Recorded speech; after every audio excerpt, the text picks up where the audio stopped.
여러분 안녕하십니까. 이번 시간에는 전산세무 1급 두 번째 시간으로서 법인 조정 들어가도록 하겠습니다. 법인 조정. 자, 법인 조정 문제 이제 5번에서 5문제가 출제가 되고 있습니다. 제일 먼저 법인 조정 들어가면 회사 변경을 제일 먼저 해야 되겠죠. 회사 변경 한번 해볼까요? 자, 회사 변경하러 갑니다. 자, 회사 변경을 오시면 어디로 가면 될까요? 예, 회사 그리고 여러분 신한 941번입니다. 자, 좀 전에 우리가 했던 거 말고 이제 문제 4번까지는 해봤고요. 이제 문제 5번은 법인 조정이죠. 자, 이제 접대비 조정 명세서가 나왔습니다. 다음 당사의 접대비에 대한 다음의 내용을 바탕으로 접대비 조정 명세서를 작성하고 필요한 세무 조정을 하시오. 자, 접대비 계정 내역은 다음과 같다. 접대비 지출액은 모두 건당 1만원 초과분이고 언급된 거래 외에는 모두 법인의 신용카드로 사용하였다. 자, 접대비가 내역이 나와 있고요. 기업의 기준상 매출액은 22억 2천만 원이고 이 중에서 특수관계자에 대한 매출액은 5,200만 원이다. 자, 일단은 법인 조정에서 어디로 갈까요? 우리가 법인 조정으로 클릭하고요. 가볼까요? 법인 조정 1에 접대비 조정 명세서를 갑니다. 접대비 조정 명세서를 가보면 이렇게 자 되어 있습니다. 자, 불러오기를 하면 자, 여기서 여러분 있잖아요. 일단 특수관계자와의 거래가 있죠. 여기서 5,200만원을 입력합니다. 그리고 여기다가 총액을 어떻게 입력하시냐면 매출액 22억 2천만원을 제일 먼저 입력하고요. 특수관계자와의 거래를 5,200만원을 여기다 입력해주면 일반 수익금액은 자동으로 조정이 됩니다.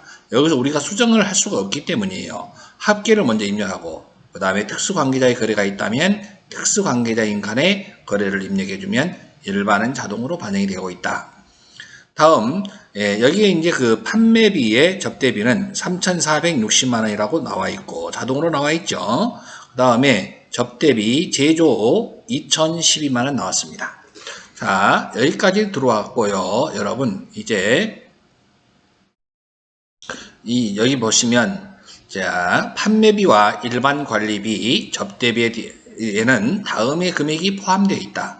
대표이사가 업무와 무관하게 개인적으로 지출한 금액은 231만원. 여러분 여기다 입력해야 되죠. 접대비 계상액 중 사적 사용 경비 231만원. 이것은 선금 불산입 무조건 대표자에게 책임을 물어서 상여로 소득 처분됩니다. 231만원. 이것은 직부인입니다. 직접 부인하는 거죠. 그러면 접대비 계정 금액은 이렇게 되어 있는데 접대비에 해당되지 않는 거, 요거 접대비에 해당되지 않는 직접 부인한 거 뺀 금액이 바로 접대비 해당 금액이 되는 거예요. 231만원을 뺀 금액이 여기 옵니다. 다음 여기서 여러분들 잠깐만요. 231만원을 여기서 뺄 때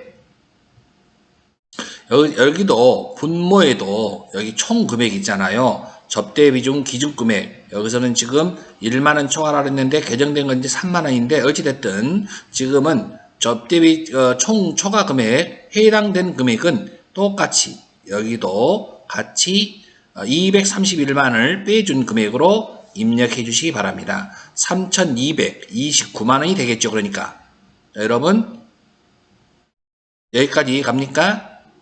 예. 그 다음에 여기까지 3,229만원까지 들어왔습니다. 예. 그 다음에 여기는 자동으로 들어왔어요. 이게 무슨 돈인가요? 89만원인가요? 89만원은 임원이 개인 카드로 사용한 금액이에요. 법인 카드를 지출해야 되는데 개인 카드를 사용한 것은요. 여러분 공제받을 수 없어요. 즉 신용카드 등 미사용액으로 여기다가 분류합니다. 법인카드를 사용하지 않았으므로 이것은 비용으로 인정받을 수 없다. 그래서 이것을 손금불산입 소득처분은 여러분 신용카드를 쓰라는데 카드를 쓰기는 썼어. 그런데 개인 카드를 썼어요. 이게 신용카드 미사용이네. 신용카드 미사용액. 그래서 이것은 뭘 하냐면 기타 사회 유출 89만원 직접 부인한 겁니다. 그 다음에 여러분 여기까지는 다 자동으로 나온 거고요. 요것도 자동으로, 요건 여러분 직접 입력해 줬고요. 그 다음에 여기에서 뺀 금액 자동으로 나왔고, 분모에도 요 금액을 빼줘라. 어떤 거? 281만원. 예. 그 다음에, 여러분, 여기에 이제 그 89만원은 뺄까요? 안 뺄까요? 여러분, 89만원은 증빙을 신용카드로 사용했잖아요. 사용한 거잖아요. 사용한 거기 때문에 미사용액만 여기다 입력하라 그랬으니까. 그러니까 법인카드 미사용액이에요. 오케이. 많은 전체 금액에서 여기다 입력을 해줬고요. 다음 또 중요한 건 이제 여기 복리후생비라는 건데, 여기 문제에서, 자, 여기 이 문제예요. 이 문제.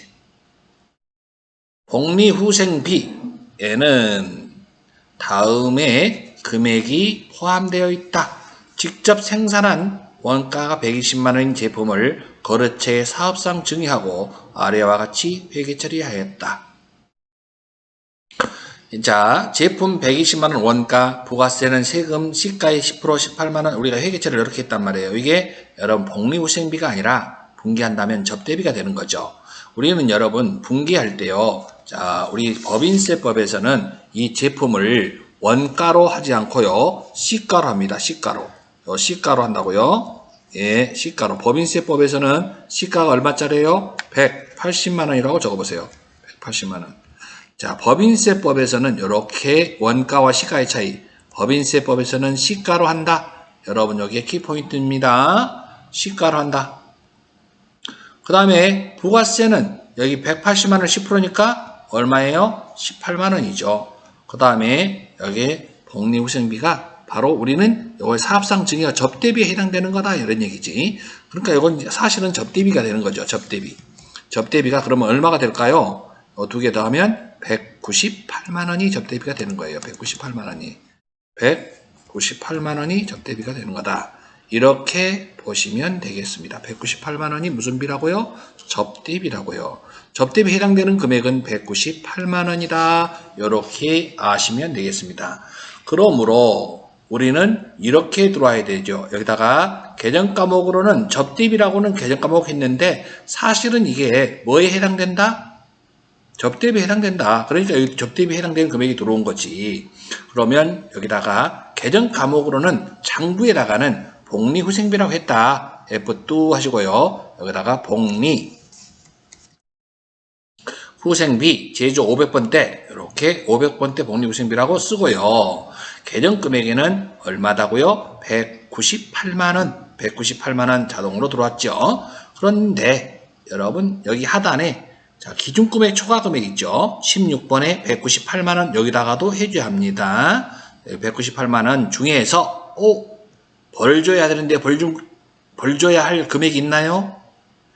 자, 여기 초과하는 거는 증빙을 갖추라고 했는데 증빙을 갖추지 않은 죄 그것을 선금으로 인정하지 않겠다. 선금 불산입하겠다라는 뜻인데 여러분 여기에서 주의할 점은 뭐냐면 여기는 증빙을 갖추지 않아도 되는 경우입니다. 왜요? 우리가 제품을 직접 생산한 것을요. 여러분 사업상 증여했을 때에는 증빙을 갖출 수가 없어요. 그래서 증빙을 갖추지 않아도 되는 경우다. 그러니까 여기다가는 입력할 필요가 없다라고 보시면 되겠습니다. 그래서 이렇게 놔두면 접대비에 해당되는 금액은 이렇게 5,439만원 이렇게 나와 있습니다. 접대비에 해당되는 금액 이렇게 사적경비 이렇게 들어왔습니까? 231만원 여기다가 89만원. 그러면 바로 옆으로 가보면 접대비 한도 초과는 여기에 자동으로 계산이 돼서 요거 989만 3,800원이 접대비 한도 초과인데 요거 소득처분 기타 사회 유출이죠. 여러분 요거 한도 초과 자동으로 계산해 주는 것이 갑부죠. 자, 중소기업이니까 얼마를 여기 보면 3,600만원 이런 식으로 계산해주는 내역이고, 자, 지금은 곧바로 뭐 합니까? 조정 등록으로 한번 가볼까요? 조정 등록으로 와보시면 접대비, 사적 경비, 그러면 231만원 소득 처분은 뭘로 한다? 상여. 대표이사에게 책임을 물어야죠.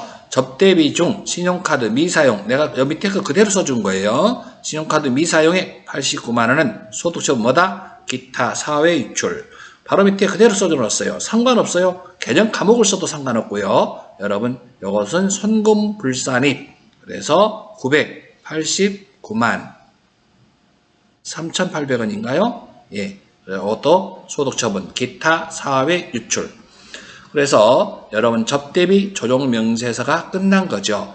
일부를 먼저 작성하면 갑부에서는 한도 초과를 자동으로 계산해주는 프로그램이다. 그래서 한도 초과액이 이렇게 나왔다. 다음 1번 문제는 넘어가시고요. 다음 2번 가도록 하겠습니다. 다음의 자료에 의해서 업무 무관 부동산 등에 관련된 차입금이자 조정 명세서 값을 서식을 작성하고 관련 세무 조정을 하시오. 그러면 여기에 보면 건설갑은행, 여기에는 건설자금이자 200만원이 포함되어 있다. 자, 자본화 대상이다.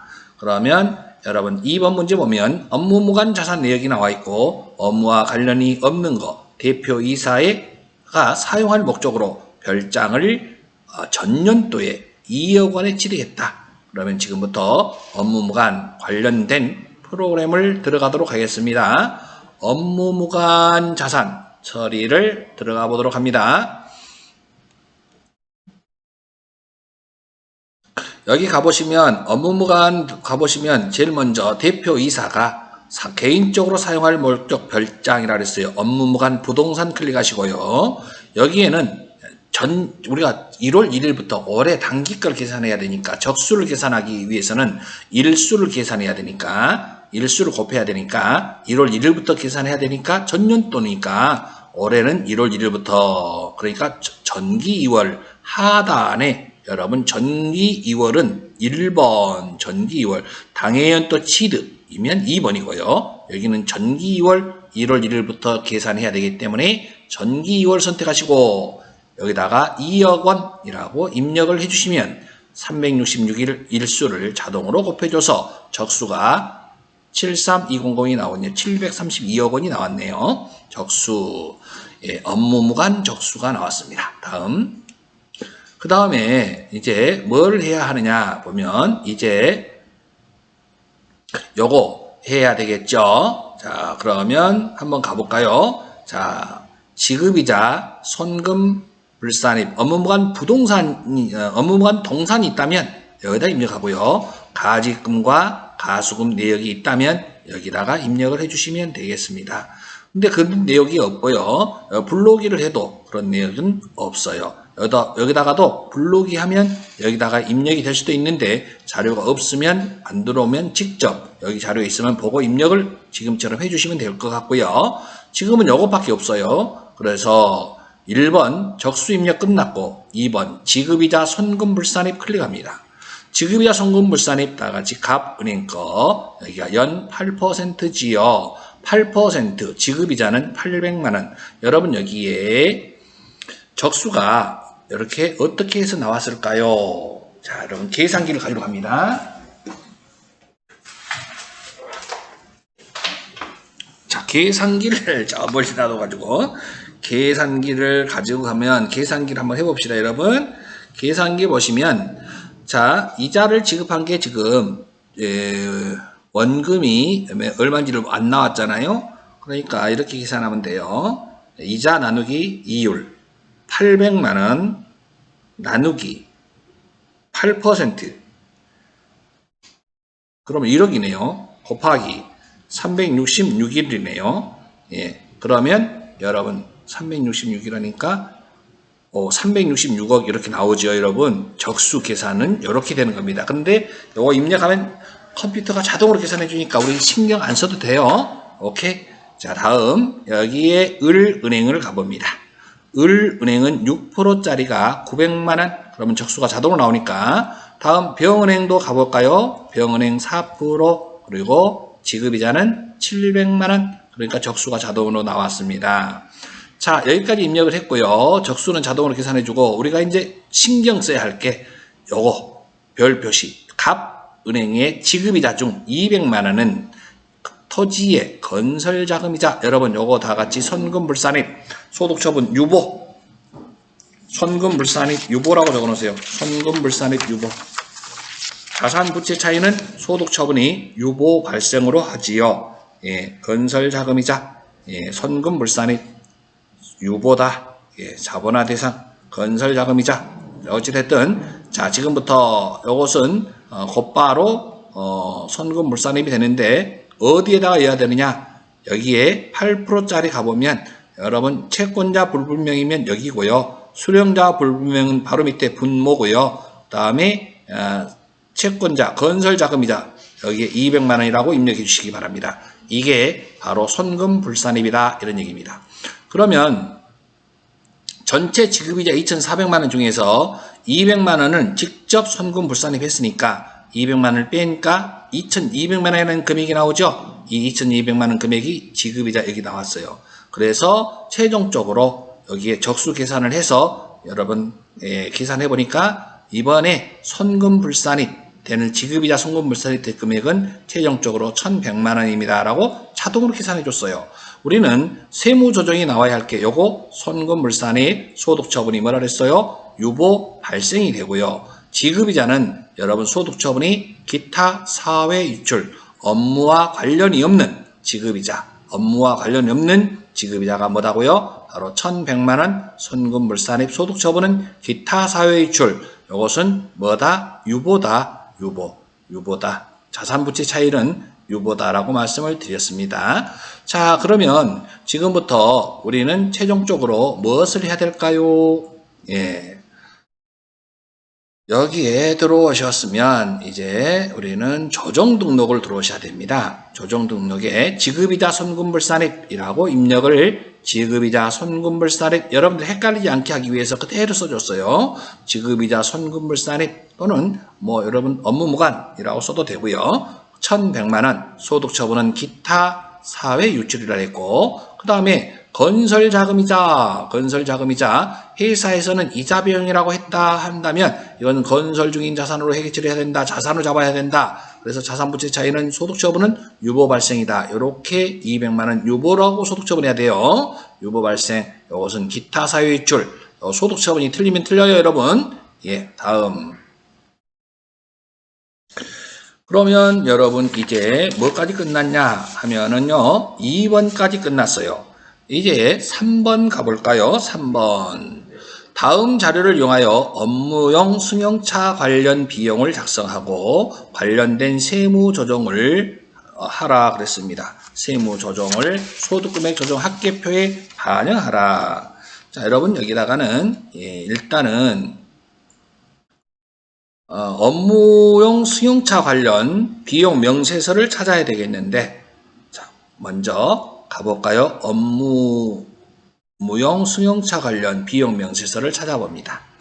자, 그러면 여기다가 입력을 해주면 되는데 제네시스가 지금 여러분 요거 나와 있으면 제네시스가 지금 여기다가 우리가 간단하게 요것만 입력해주면 되죠. 어떻게? 총 주행거리 여기 25,000 그리고 업무에 사용한 것은 22,500 그럼 업무에 이용한 건 90% 업무에 이용한 건 90%고요. 나머지는 이제 10%는 업무에 이용하지 않았어요. 업무에 이용하지 않았으면 그건 선금불산입이 되는 거죠. 취득가액은 얼마냐면 6천만원. 그러면 6천만원을 취득했고 감가상각비는 그러니까 1,200만원이라고 나왔네요. 1,200만원. 그 다음에 또 렌트료 있고 유류비 여기 있죠. 유류비 지출한 거 500만원. 그 다음에 보험료도 지출한 거 있어요. 보험료 그 옆에다가 입력하세요. 150만원. 자동차세는 얼마? 78만원. 이라고 입력을 했습니다. 그 다음에 이제 바로 밑에 요 자동차는 총 주행거리가 4만 킬로고요. 다음에 업무에 사용한 것도 4만. 오, 여러분 업무 사용 비율은 100%죠. 그러면 업무에 미사용한 것은 없어요. 100% 다 업무에 사용했습니다. 그런데 임차료예요. 임차료고 그 다음에 뭐가 있어요? 유류비 감가상각비 상당의 유류비가 얼마? 360. 그리고 나머지는 없네요. 자, 이렇게 입력은 다 해놨습니다. 그런데 여러분 여기다가는 잠깐만요. 여러분들이 좀 알아야 할 게 있어요. 자, 선금불산입이라고 제네시스가 어떤 거냐면 요거죠. 제네시스 첫 번째 있는 거. 요것은 자, 감가상각비가 지금 회사가 1200만 원 했죠. 1200만 원 감가상각비 했습니다. 업무에 사용하는 것은 감가상각비라고 지금 회사가 1200만 원 했죠. 업무 비율이 90%예요. 자, 1200만 원 곱하기 90% 해보세요. 그러면은 얼마 나오냐면 1080만 원 나와요. 1080만 원. 그런데 세법상 한도는 5년 동안 세법상 한도는 800만 원이에요. 그러면 세법상 한도를 초과했죠. 그러면 280만 원을 선금불산입이라고 해야 합니다. 선금불산입 얼마라고요?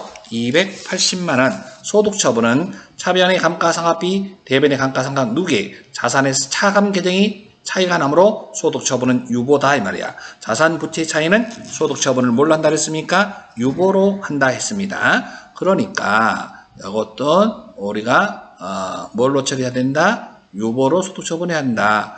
그렇죠? 그러면 조정 등록에 와서요. 조정 등록에 와서 여기다가 감가상각비 한도초가 320만이라고 되어 있는데 그것을 방금 얼마라고 했어요? 예, 280만 원이라 그랬죠? 280만 원 여기다가 자 280만 원 그렇죠. 제네시스라고 이렇게 표시해 주면 더 좋겠다. 감가상각비 한도초가 제네시스 280만 원이 어떻게 나온지 아시겠어요? 소득처분은 유보 발생이 맞습니다. 지금 우리 제네시스 하나 있어요. 제네시스. 자, 업무 비율이 90%. 1200만 원에서 90% 하니까 1080만 원인데 거기다가 세법상 한도는 5년 동안 정액법으로 5년 동안 한도가 800만 원이다. 그러면 800만 원 넘었으니까 280만 원이 한도차가 됐으므로 선금불산입 280만 원 소득처분 유보 발생까지 했습니다. 다음은 여러분 이제 뭘 하는 거냐 하면 감가상각비를 지금 보는 건데요. 여기 보면 만리부라고 돼 있어요. 만리부 한번 봅니다. 만리부는 업무에 이용한 게 여러분 있잖아 100%예요. 그런데 여러분 감가상각비가 없네. 감가상각비 대신에 우리는 렌트를 했기 때문에 감가상각을 안 하고 임차료를 주는 거죠. 렌트료 준 거에 여러분 렌트료 1200만 원을 줬죠. 여러분 렌트료 지급에 여러분 70% 요거 적어놓으세요. 70%. 여러분 요거 하나 알아놓으세요. 렌트료의 70%만 인정됩니다. 70%. 렌트료의 몇 프로? 임차료는 렌트료의 70%만 인정된다.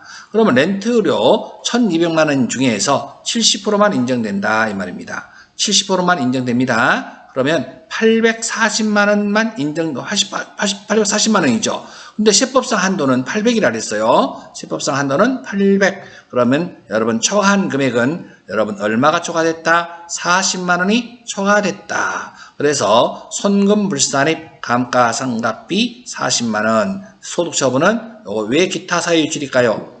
여러분 기타 사유일은 임차료를 우리가 지급한 것은 렌트 회사에다 지급하거든요. 렌트 회사는 여러분 개인사업자나 법인사업자겠지요. 국가나 지방자치단체 개인사업자 법인사업자에게 유출된 것은 여러분 더 이상 세금을 추징하지 않게 하기 위해서 소득처분을 기타 사회 유출로 소득처분한다는 건 아시죠?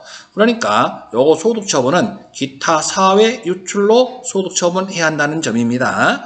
그러므로 여러분 좀 여기 긴데 좀 중요해서 이런 것들은 좀 잘 나오지 않고 앞으로는 계속 여러분들 나올 가능성이 높아요. 출제될 가능성이. 그래서 여러분 이 40만 원은 선금불산입 다시 한번 해보도록 하겠습니다. 자, 조동 등록에 와서 아까 감가상각비 여기가 제네시스 감가상각비 한도초가 여기다가 40만원, 요 두 개 더해서 320만원이 된 거예요. 여기 320만원이 나왔죠.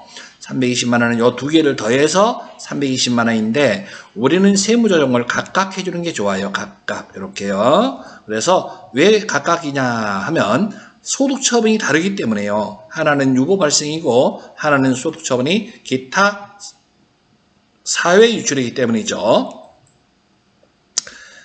말이 좀 빠르네요, 내가. 여러분, 급해서 그래요, 지금. 내가 빨리빨리 하고, 여러분들 쉬게 해드려야 되는데, 나도 쉬고, 다음. 정신 하나도 없어요. 지금 여기까지 보니까, 감가상각비가 지금 2개 나왔습니다. 그 다음에 또 하나가 있어요. 아직 덜 끝났어요. 업무용 승용차, 업무용 승용차 업무 미사용한 거, 업무에 사용하지 않는 게 있어요. 자, 업무에 사용하지 않는 건 어떻게 하느냐? 여기서는 지금 여러분 말리부는 여러분 업무에 100% 사용했고요. 제네시스는 업무에 사용 안 한 게 10%가 있어요. 그러면 여기서부터 총 비용 다 더하는 거예요. 감가상각비 1200만원, 그 다음에 유류비 500만원, 보험료 150만원, 자동차세 78만원 다 더해보세요. 비용을 다 더해봐요. 자, 감가상각비 1200, 유류비 500, 보험료 150, 자동차세 78만원, 그러면 1928만원 나와요.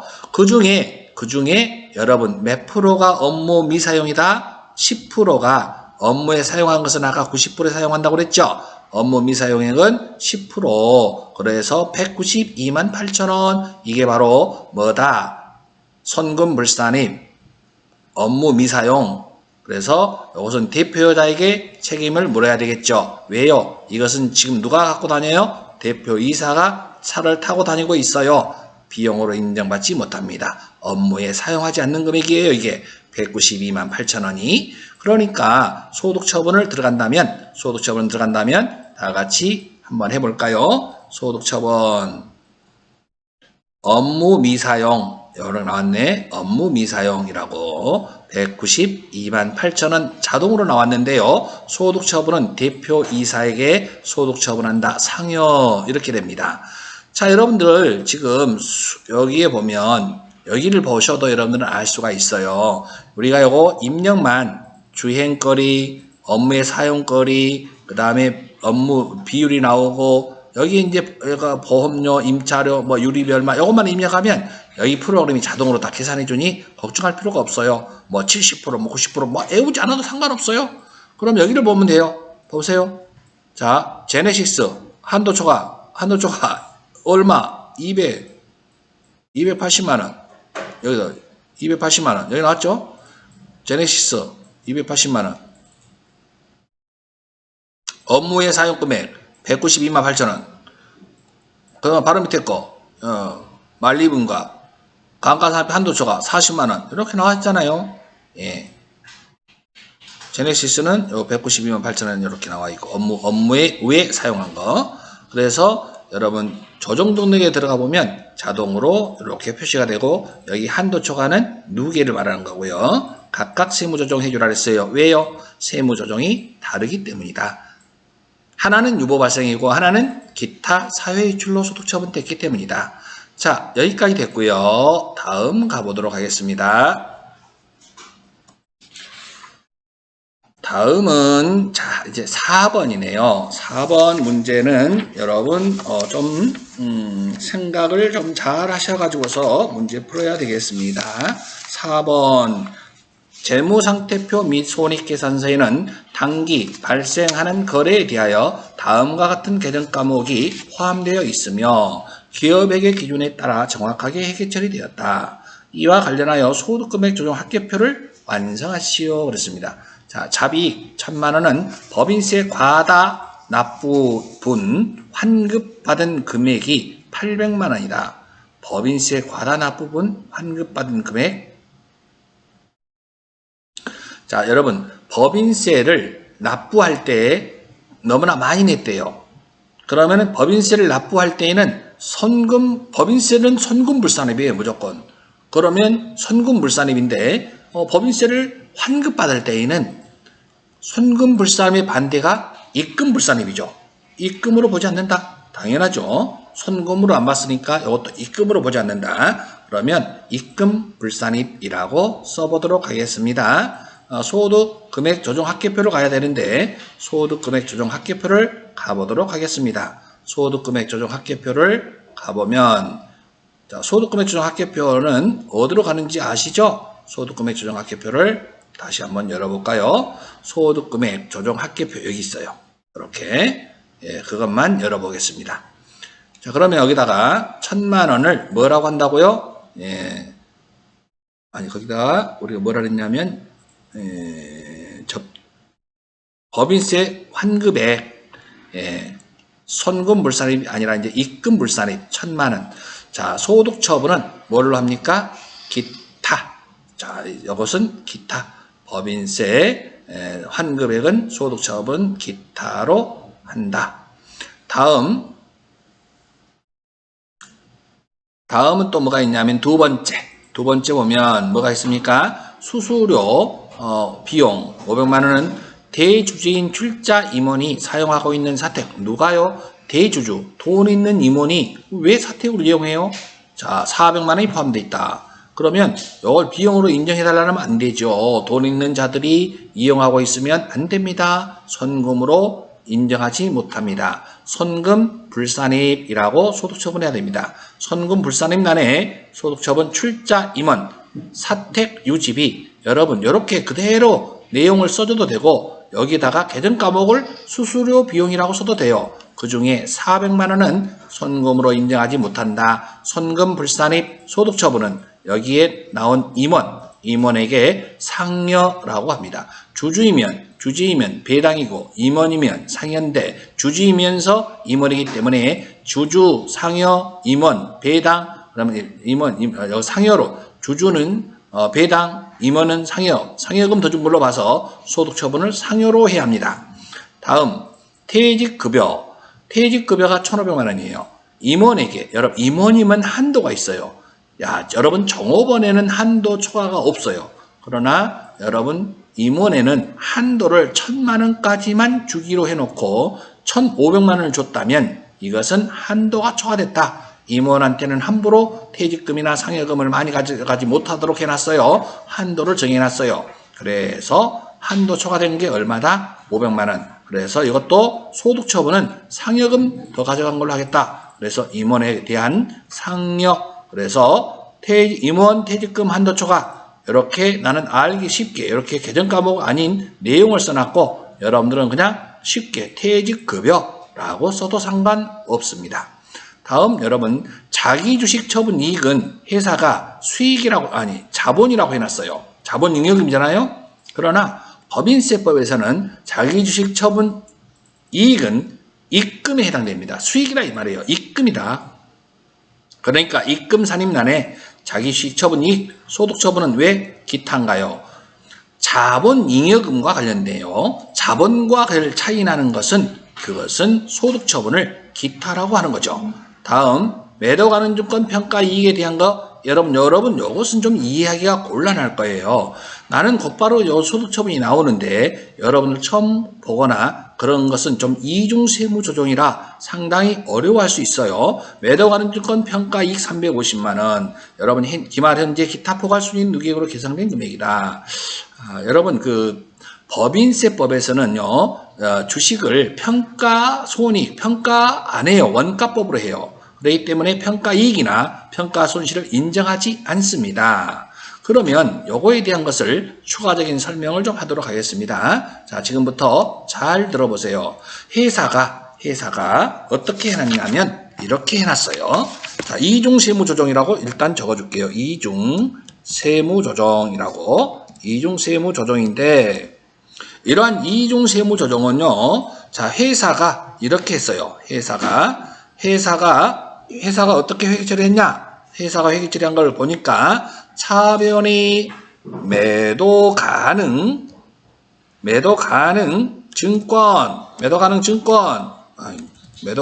증권이라고 이렇게 썼다고요. 얼마를 350만 원.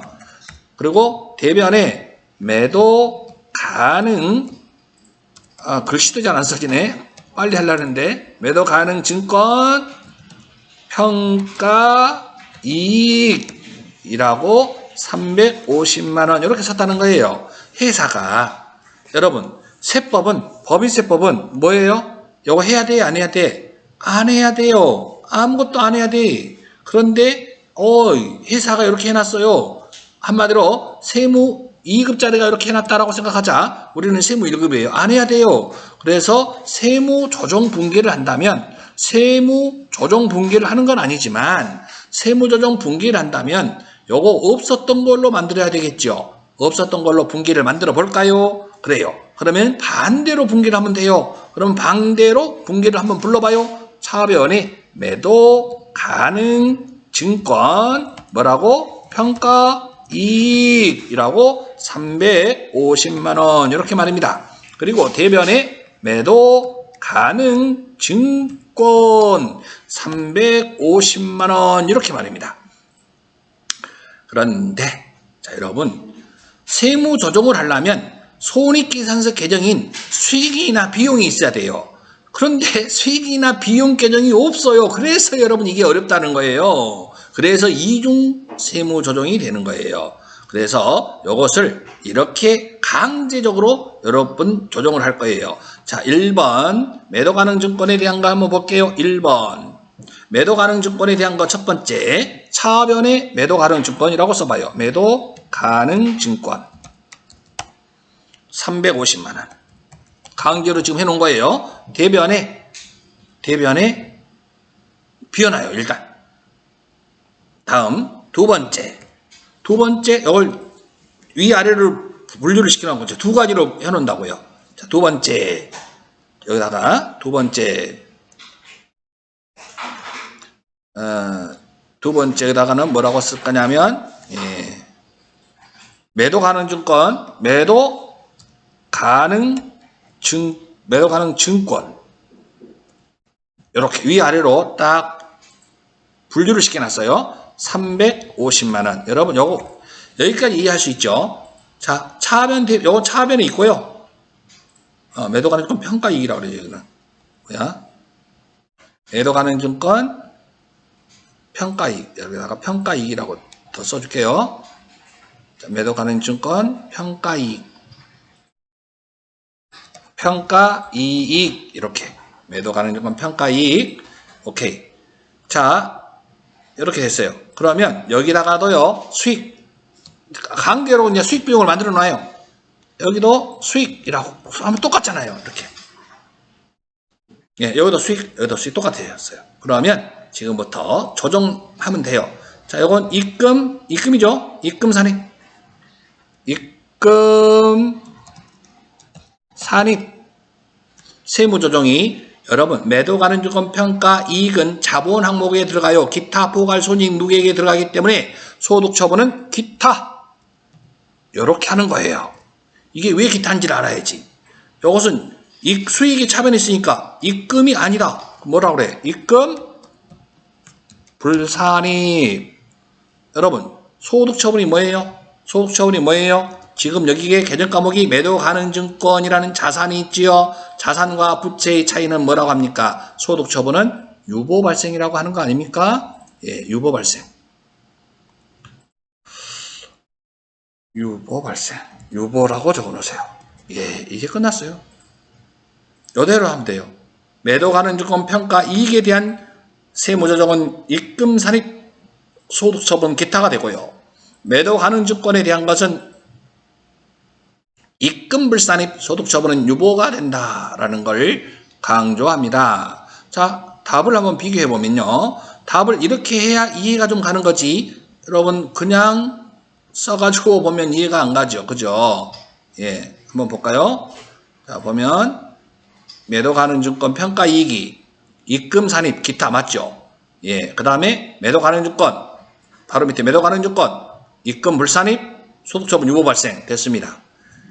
이래서 두 개의 세부 조정이 뜨는 거죠. 그래서 입금 산입 하나가 뜨고요. 입금 불산입 하나가 세무조정상의 이중 세무조정이 된다. 법인세법에서 유가증권 평가는 원가법만 적용되므로 평가 손익은 계상될 수가 없다라고 되어 있습니다. 그러면 지금부터 입력을 해보도록 하겠습니다.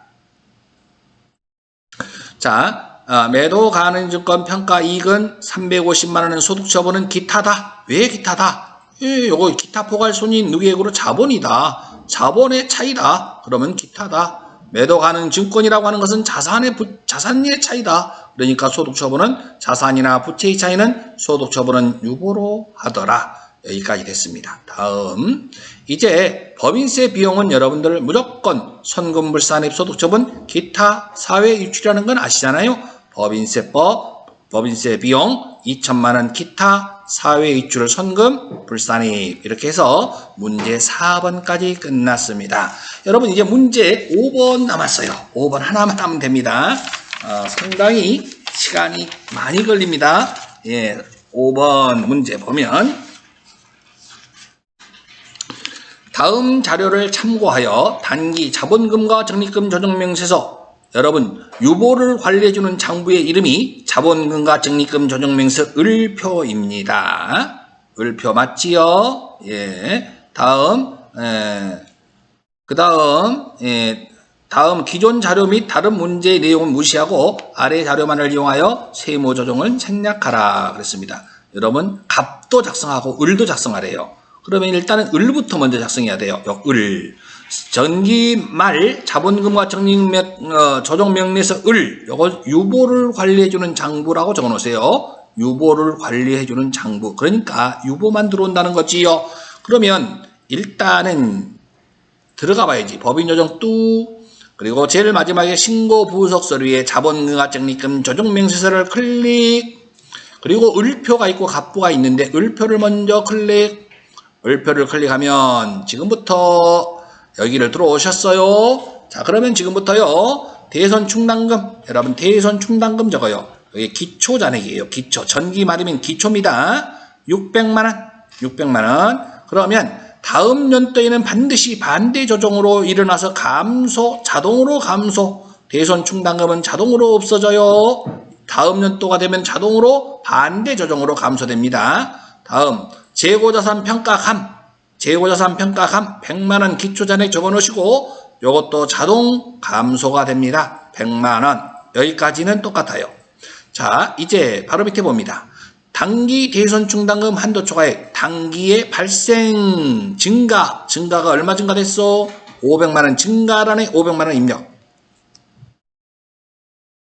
다음 증가란에 500만원 입력했나요? 다음은 재고자산 평가감은 재고자산이 모두 매각되었으므로 차이가 없어야 되는 거죠. 그러니까 매각돼 버렸으니까 차이가 없는 거예요. 다 없어요. 잘했어요. 자동으로 없어져요. 다음 단기 말에는 재고자산 평가감이 발생하지 않았다. 여기 발생됐다면 여기다가 발생할 건데 여기다가 그런데 발생되지 않았어. 그러니까 여기다가 금액을 적을 필요가 없어요. 다음 세금과 공가는 선금물산입 유보 발생 기초에는 없었어요. 전년도 말에는 올해 새로 발생됐기 때문에 증가란에 70만원을 여기다가 입력해 주시면 되겠습니다. 그러면 유보를 관리해주는 장부가 이렇게 지금 되어 있습니다. 이렇게 기초에 700, 감소에 700, 그 다음에 단기 증가가 570, 그리고 기말 잔액은 570. 유보를 먼저 끝나면 이것은 회사와 세법 간의 자산과 부채의 차이를 바로 유보다. 이것을 관리해주는 장부의 이름이 자본금과 적립금 조정명세서 을표다. 그래서 마무리 자본금과 적립금 조정명세서 갑을 작성하러 갑니다. 갑 클릭.